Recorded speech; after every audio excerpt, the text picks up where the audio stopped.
Sa aking nakaraang video, aking ipinakita na nanghingi mismo si AFP Chief Romeo Bronner Jr. sa Kongreso na tulungan silang imodernisa at palakasin ang hukbong senatahan ng Pilipinas sa gitna ng patuloy at tumitinding tensyon sa West Philippine Sea na nagiging mapanganib na sa ating mga pwersa na nakadistino doon. Aminado din ng AFP Chief na nababahala na siya sa mga kilos ng China at kailangan na ng bansa na mapondohan ang mga proyekto ng hukbong senatahan upang magkaroon sila ng kakayahan na protektahan ang teritoryo ng Pilipinas. Sa kabila umano ng malaking suporta na pinapakita ng mga kaalyadong bansa, hindi pwedeng umasa lang ang Pilipinas sa mga kaalyado nito at dapat na talagang palakasin ang sarili nating pwersa at binigyang diin nito ang pagbili ng mga karagdagang mga warships at lalong-lalo na ang mga multi-role fighters. Ngunit upang matupad ito, kailangan talaga ng full support mula sa Senado at ating Kongreso dahil wala ng oras ang bansa upang madelay palalo ang mga proyekto ng AFP Modernization Program.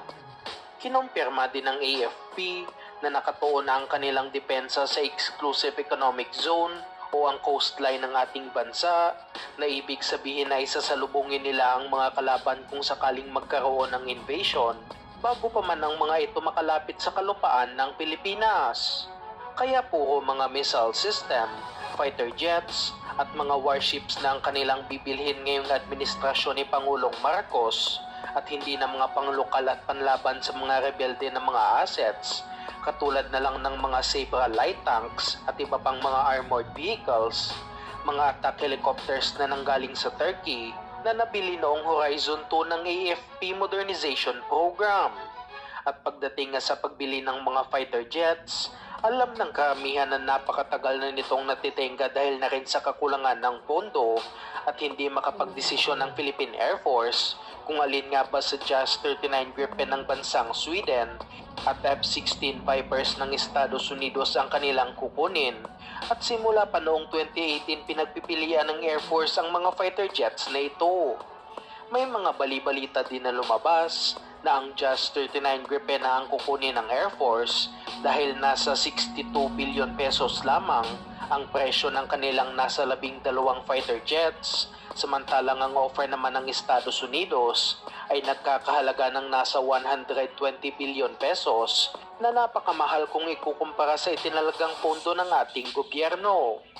Ngunit sa bagong balita, mukhang gusto talaga ng Pilipinas na makuha ang mga F-16 Vipers ng Amerika kumpara sa mga JAS 39 Gripen matapos magsumiti ang Department of National Defense ng bagong specs kay Pangulong Bongbong Marcos para sa mga bibilhing multi-role fighters at tiniba ng DND kung ilang aircraft ang kanilang bibilhin para sa proyekto.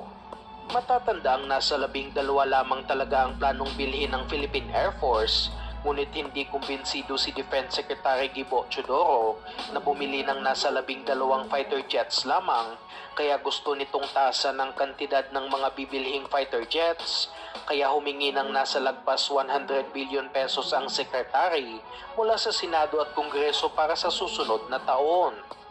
Ngunit kapag tuluyang tinaasa ng Air Force ang kantidad ng mga bibilhing fighter jets, matatalo ng tuluyan ang offer na JAS 39 Gripen ng Sweden dahil hindi na nila kayang sundin ng requirements na ito ng Air Force. Sa mga hindi nakakaalam, JAS 39 Gripen CD variant ang inoffer ng Sweden sa Pilipinas at mayroon na lamang silang nasa 14 na ganito sa kanilang factory at hindi na sila makakagawa pa ng ganitong klaseng variant dahil itinigil na ng Sweden ang paggawa sa mga Gripen CD variant.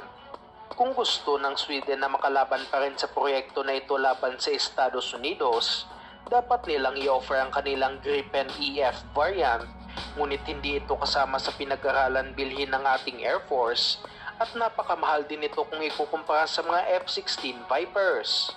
Sa ngayon, hinihintay pa kung aaprobahan ba ng ating presidente ang pagtaas ng kantidad sa mga bibilhing fighter jets, ngunit umaasa tayong bibilhin pa rin ng hukbong sandatahan ng mga JAS 39 Gripen dahil kaya itong i-deliver ng Sweden matapos ang isang taon lamang at kayang-kaya din ng pondo ng Philippine government ang presyo ng aircraft na ito.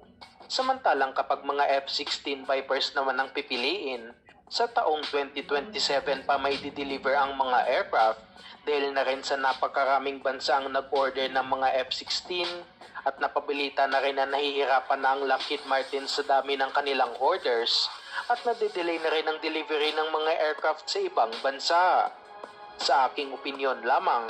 napakatagal na ng proyekto na ito ng Philippine Air Force at kailangan na ito ngayon sa pangdepensa ng bansa at hindi kailangan ng Pilipinas na pilitin talaga ang pagbili sa mga F-16 lalo na't alam na rin nating kulang sa pondo ang ating gobyerno.